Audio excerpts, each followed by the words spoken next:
The Saga of Tanya the Evil is definitely one of the more interesting isekais that I've seen recently. And heading into it, I really had no idea what to expect. Let me just try to kind of explain the plot. So, the Saga of Tanya the Evil takes place in an alternate history. Now, I'll give them credit, it's not alternate universe. It's not something like Valkyria Chronicles where it takes place in the country of Europe, and it's very obviously World War II. But they change everything just enough that it's not exactly the same, and they can pretend that it's not just a ripoff of World War II. And this one is pretty obviously just alternate history, wherein they don't even really try to change country names and stuff like that. The biggest point of divergence is it appears that when Germany was being formed, Greater Germany came about. So the empire includes all of Austria Hungary, Denmark, and the rest of Poland. And the flag that they have looks like a mixture of the Imperial German, National Socialist, and Austro Hungarian flag, which is kind of cool. The other big point of divergence is there was no World War One in this timeline. The World War took place during the 1920s. So you kind of have a mixture of World War One and World War Two tech. And kind of the final big difference, and this is maybe the most kind of strange, is magic exists in this world.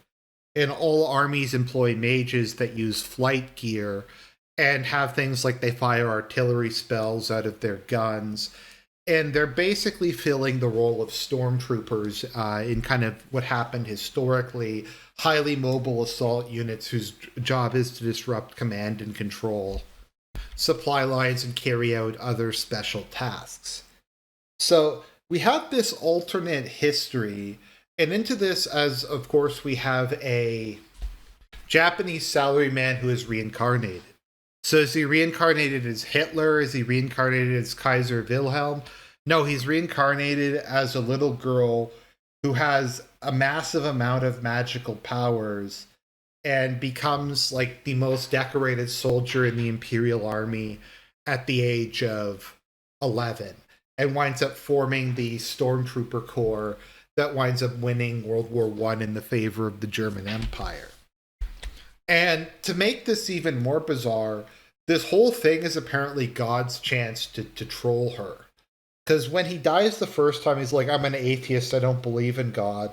And then God shows up, she calls him Being X, because they're an atheist. I don't know, do you use the she or the he for this one?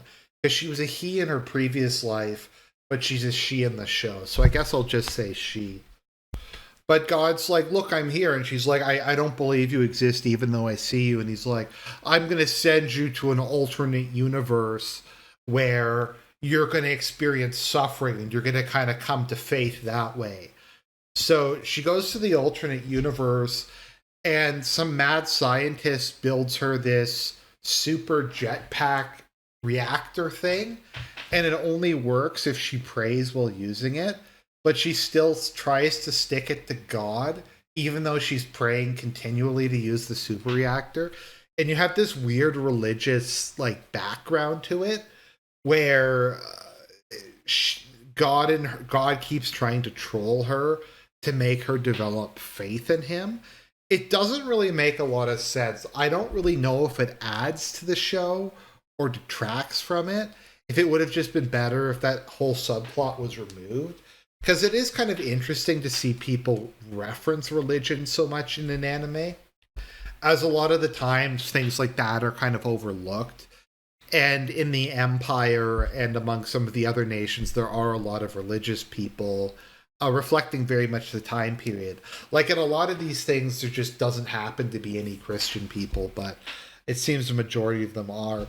And even though the religion isn't really developed, I'm assuming that it's some form of Christianity. So that's kind of an attempt to explain the background. So I kind of want to talk a bit about the actual war. So something that I like about this show is, like I said, they don't even attempt to pretend that this is like alternate universe. This is just an alternate version of World War One/World War Two. And I think they do a good job of taking aspects from both wars and referencing things that actually happened, but putting a little bit of a spin on them. So it's like our timeline, but it's different enough that you're not always sure what's going to go on. So when the series starts off with the Empire, it's just called the Empire. It's not called the German Empire. Is at war with the Entente. Now the Entente is also known the Legadonia Entente Alliance, which in this one is actually Scandinavia. So I think as part of Greater Germany, Denmark was annexed as part of the German Empire. So they begin a war, and the Entente has the backing of the Commonwealth and the French Republic. I'm just going to call it the French Republic. I know it's the Francois Republic, but that's too hard to say.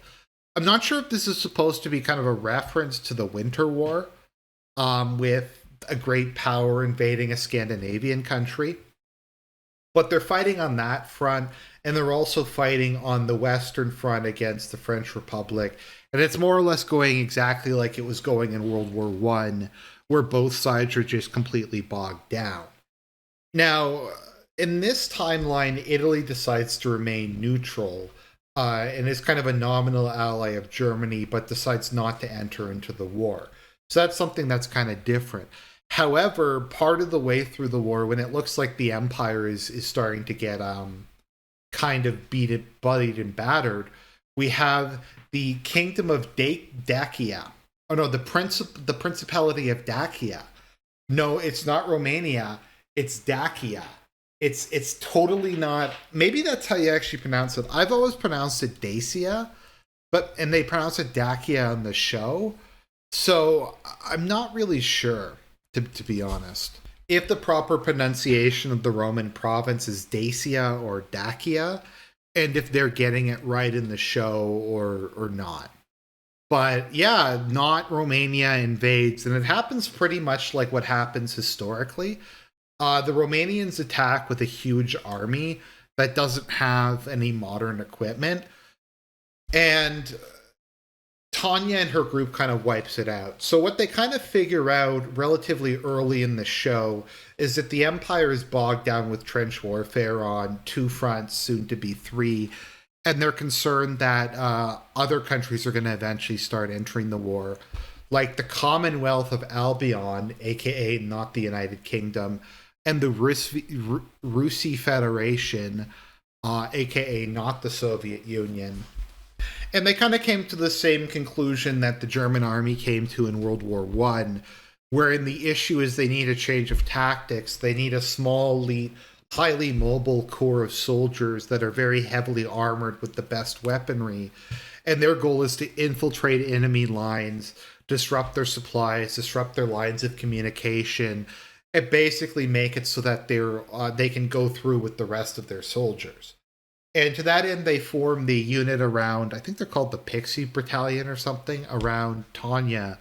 And she's their leader, even though she's like 11 years old.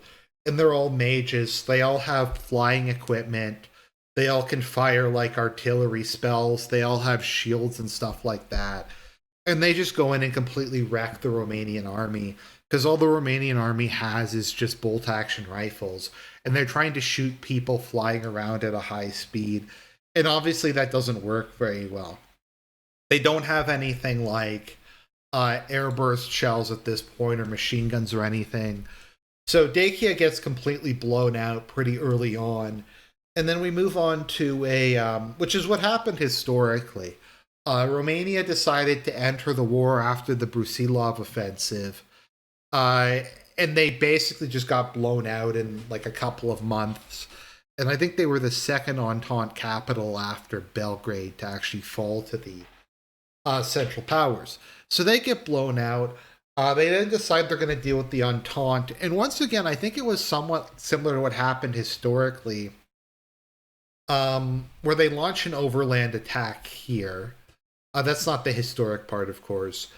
But they decide to do an amphibious landing in one of the fjords, and they send Tanya's party in to take out all of the coastal defense batteries, and they manage to take the Entente.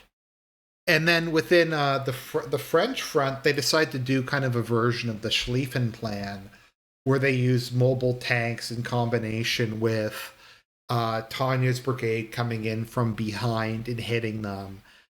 And basically, they just kind of eventually just curb stomp the French Republic. And we get a scenario very much like what happened in real life. Except at this point in time, the Commonwealth actually hasn't really entered the war. They send in some soldiers to try to intervene in the fall of France, but it doesn't really go very well. The remainder of the French army, though, goes to Brest instead of to Dunkirk. So the French army succeeds in escaping from Brest, led by de Lugo, not de Gaulle, de Lugo, um, who goes to form the Free French Republic and continues to fight on. We also have just kind of some more completely and totally creative names we have for stuff. So the Russie Federation is head by, I can't even pronounce that word, to be honest. It's Joseph. One second, let me just bring it up. Joseph. I hate these. I'm not even going to try to pronounce it. Something or other. So we have him. We have Lieutenant General Markov. Definitely not Molotov. Let me go back to the Russie Federation because they basically have someone who's exact that. Instead of Beria, we get Loria, who is a rapist pedophile. So once again, very different from our world. Let me see, what was the name they gave to Churchill? I think Churchill is literally just Churchill. Let's see here. The Commonwealth. Oh, by the way, instead of the United States, it's the Unified States. It is Cherbourg, the Duke of Marlborough. Keep in mind, Winston Churchill's ancestor, I forget what his first name was, but the previous Churchill was the Duke of Marlborough. And the Chancellor of the Exchequer is not David Lloyd George, he's Lloyd. Lloyd. Or something like that. Let me see if it says who the leader of the Unified States is. No. Okay, we don't know who the head of the Unified States of America is. But they provide land lease support. So, I mean, that's kind of cool. There's also the Akitsushima Dominion, which is not Japan, but there was a war that was fought between the Russie Empire and the Akitsushima Dominion, which the Russie Empire lost, and that caused a communist revolution. So no bets for guessing what that is. There is the Espangana Collective. There's the Ottoman Empire, and they're called something else, and among others. So it's the most creative thing of all time. But by and large, it's not bad as far as the military show goes. I mean, they actually go into military strategy. It actually makes sense. They're up against competent people who react in real time against them. As far as like a military show goes, it's pretty good. This isn't really a character-driven show. I don't find Tanya that interesting beyond her military abilities and kind of the tactics that she comes up with. It's kind of a show that I watch more for the plot than for the characters. And it's kind of weird because I'm generally of the opinion that Western stuff does plot better, but Japanese stuff does characters better. And this is kind of the rare examples where you have something that's plot driven put out by the Japanese. But anyways, I did like this show. I'm looking forward to season 2.